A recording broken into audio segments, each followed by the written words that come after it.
King of fast bowling भाई जसप्रीत बुमराह, दुनिया का नंबर 1 बॉलर। ऑस्ट्रेलिया एक साइड पे और अकेला बुमराह एक साइड पे, भाई नचवा रहा है ऑस्ट्रेलियंस को। 53 विकेट्स हो गई हैं, most by any bowler in Australia. बिल्कुल, मैं तो उनकी इतनी फैन हूँ, उनकी इतनी परफेक्ट बॉलिंग है, सारा कुछ इतना परफेक्ट है। मैं तो उनसे लाजमी मिलना चाहती हूँ और मैं चाहती हूँ कि अगर कभी वो पाकिस्तान आए सीरीज के लिए या मुझे कभी मौका मिले इंडिया जाने का, तो मैं उनसे लाजमी। बुमराह जो इस वक्त बॉलिंग कर रहे हैं, ये मेरे ख्याल की ये तीनों फॉर्मेट की जो अगर आप हिस्ट्री उठाएंगे ना, तो ये नंबर 1 पे होंगे तीनों फॉर्मेट की क्रिकेट में। और क्या बात है बुमराह की यार, I mean like this guy is ruthless, I mean he has certain skills जो हैं इसकी, इट्स अमेजिंग। 10:17 पे मैंने ना थोड़ी सी आंख लगाई, मैंने कहा ब्रेक आई है, बारिश आई हुई है, इंडिया को देंगे दोबारा चांस। भाई साहब 10-15 मिनट के बाद मैच खुला, कहते हैं मैच ड्रॉन। और पैट कमिंस गया अंपायर के पास, भाई जान छड़वाओ, ये जल्लाद कहाँ से ले आए हो, ये हारे हुए मैच को भी जीत लेते हैं, ये जीता हुआ मैच तो छोड़ते ही नहीं है। मैच फिनिशर है, कहीं पे भी इंडिया को जब उनकी पड़ती है जरूरत, तो वो एकदम से ना पूरी गेम का जो पासा है ना वो पलट देते हैं। आई डोंट नो कि ये कंपेयर करना चाहिए कि नहीं करना चाहिए, लेकिन फिर भी टीम पाकिस्तान का कोई ऐसा बॉलर क्यों नहीं आज तक हम डेवलप कर पाए रिसेंट टाइम्स में, जो मैच को अलग बिल्कुल ना पासा पलट दे। इसी बात है कि बहुत ज्यादा छाए हुए हैं एंड ऑस्ट्रेलिया के अंदर रिकॉर्ड्स बनाना और ऑस्ट्रेलिया को कहना कि स्पेशली पैट कमिंस को कि भाई उस बंदे को काबू करने के लिए उसने क्या कुछ नहीं किया, बट आई थिंक सो कि बुमराह ने कहा है कि भाई आई एम द लायन, आप मुझे पकड़ नहीं सकते हो। और तो छक्का भी लगा दिया भाई। और मुझे लग रहा है कि पैट कमिंस अब ड्रेसिंग रूम में जाके बोलता है उसकी इतनी हिम्मत, मुझे उस बैग के अंदर ड्रेसिंग रूम में जाके अपने बैग के अंदर मुंह देकर रो रहा होगा कि यार मेरे साथ करते क्या है, क्यों करते हैं ऐसा। तो ये पता है ओवर द विकेट मेरा बॉल नहीं टच कर पा रहा, मैं राउंड विकेट आ जाता हूँ, बेचारों के हाथ। अगर दूसरा मैच पिंक बॉल ना होता तो बिलीव करें इंडिया 3-0 से लीड कर रहा होता सीरीज में। Border Gavaskar already done and dusted होती, इंडिया WTC पॉइंट टेबल में टॉप पे होता और फाइनल खेलता हुआ नजर आता। भारत ने दिया अपने नाकदीन को करारा जवाब, वो जवाब जो वो सब डिजर्व करते हैं। और वो ये समझ रहे थे कि इस व्हाइट वॉश के बाद जो न्यूजीलैंड ने भारत को अरसा एतराजबाद किया है, भारत कभी उठ नहीं सकेगा।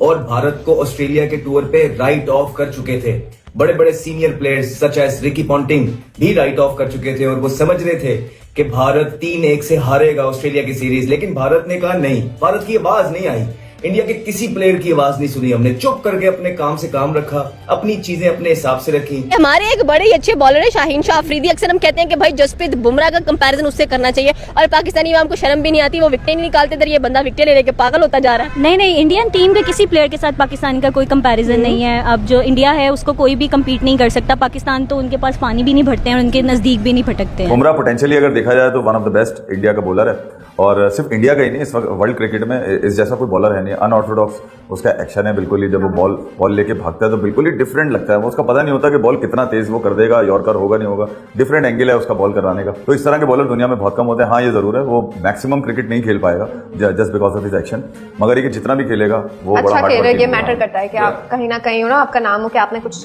खेला है, ये ना हो कि विराट कोहली शामिल कर लें कि ये वाली विकेटें हैं जहां पर बड़े बड़े प्लेयर रन नहीं कर पाए, मुश्किल पिचेज हैं, और फिर मुश्किल पिचेस पे फिर ऐसा बॉलर हो, उनकी स्कूलिंग पूरी है, क्रिकेटिंग स्कूलिंग जो होती है ना आपकी, वो डोमेस्टिक क्रिकेट मंझे हुए 3-day 4-day क्रिकेट खेली हुई, टेस्ट क्रिकेट खेली हुई, निटी-ग्रिटीज को जानते हैं, गेम अवेयर हैं, अडेप्टेबिलिटी बड़ी स्ट्रांग है क्योंकि खेल रहे हैं सारी दुनिया में और लंबे फॉर्मेट से ही ये चीजें आती हैं।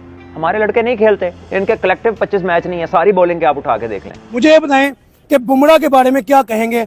बुमराह ने सिर्फ बॉलिंग और बैटिंग में प्रूव नहीं किया नंबर 1, बुमराह ने ये भी प्रूव किया कि मैं पैट कमिंस से बड़ा कैप्टन भी हूँ।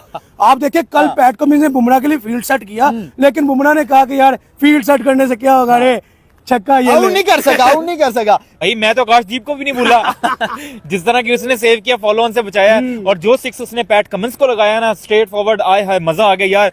मैं कहता हूँ बीजेटी 2024 का जो है ना वो सेकंड मोस्ट वॉचेबल 6 था। उसके अलावा इससे पहले नीतीश कुमार रेड्डी ने जो छक्का मारा था भाई स्टार्क को, और जो पैट कमिंस को कल आकाशदीप ने मारा है ना भाई, वॉचेबल आउटस्टैंडिंग फिनोमिनल 6 यार। बेस्ट बॉलर जो अब नाम लेते हैं ना अभी आजकल के दौर में, पहले अब रेड बॉल की बात करते हैं, फिर वाइट T20 में आ जाते हैं, फिर 50 ओवर में आ जाते हैं। आप कहें ना तीनों फॉर्मेट में कौन है, वो एक ही नाम आता है, जसप्रीत बुमराह। ये उस दौर से गुजर रहे हैं जहां पे ये चाहते हैं बॉल जो है वहां गिरता है और इनकी बात है, फिर टेक्निकल एतबार से और मेंटल एक तो टफनेस के एतबार से ऐसा कोई बॉलर ऑफ लेट मैंने तो नहीं देखा। बड़े बड़े ग्रेट बॉलर्स हुए हैं over a period of time. यहाँ पे एंडी रॉबर्ट्स जो थे वो इनसे मुलाकात हुई, और एंडी रॉबर्ट्स जो हैं वो उस वेस्ट इंडीज बॉलिंग अटैक का हिस्सा थे जो कि हिस्ट्री में सबसे स्ट्रॉन्गेस्ट था, जिसमें गार्डनर था, जिसमें माइकल होल्डिंग थे, एंडी रॉबर्ट्स थे। तो उन्होंने बुमराह को कहा बॉल देके कि तुम हमारी उस लाइनअप में नया बॉल करने के लायक हो। तो आप सोचिए इनको जो ग्रेट्स ऑफ द गेम कैसे इस वक्त रेट कर रहे हैं। सो वही जो क्रिटिकल मोमेंट यही था। रोहित शर्मा की कामनेस है, घबराहट का शिकार नहीं हुई। और फिर देखिए ये इसके पीछे फिर बात करेंगे कि क्या प्रोसेस है, यहाँ तक ग्रेटनेस अचीव ये ऐसे नहीं की जाती है। बड़ा अनप्लेबल सॉर्ट ऑफ बॉलर है। अगर अपने जोबन पर हो ना तो because of his unpredictable action आपने देखा है जिस तरह से वो करके करता है। और आप मुझे उन लोगों पे बड़ी हंसी आती है और मैं उनमें मुखातिब भी करूंगा। कुछ लोग यार ये पाकिस्तान में नहीं दुनिया भर में हेट में इसको मतलब बोलते थे पोलियो, कि बुमराह पोलियो बुमराह पोलियो। अब पोलियो इतना तेज बॉलर, इतना शार्प बॉलर है और ऑफ द विकेट इससे शार्प तो मुझे कोई बॉलर ही नहीं रखता।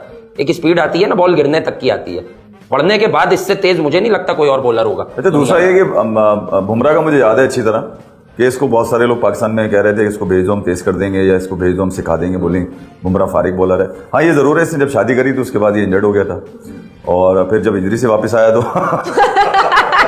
ऑस्ट्रेलिया यहाँ मैच ही कभी नहीं हारा है और उन्होंने दिखाया कि क्यों नहीं हारा। लेकिन भारत की जो टॉप चीजें थी उसमें से एक जबरदस्त चीज ये भी थी, बुमराह की जबरदस्त बॉलिंग की है बुमराह ने। सबसे पहली चीज उनको चाहिए थी अपने कप्तान की वजह तरफ से अर्ली विकेट्स, और बुमराह ने एक दफा फिर भारत की इज्जत बचाई और डिसअपॉइंट नहीं किया। जहां बॉलिंग को फेवर मिल रही हो बुमराह वहां 4 चांद लगाते हैं। अर्ली ब्रेक थ्रू रिक्वायर्ड थे इस छोटे टोटल के बाद जो कि बुमराह ने नए बॉल से दिए।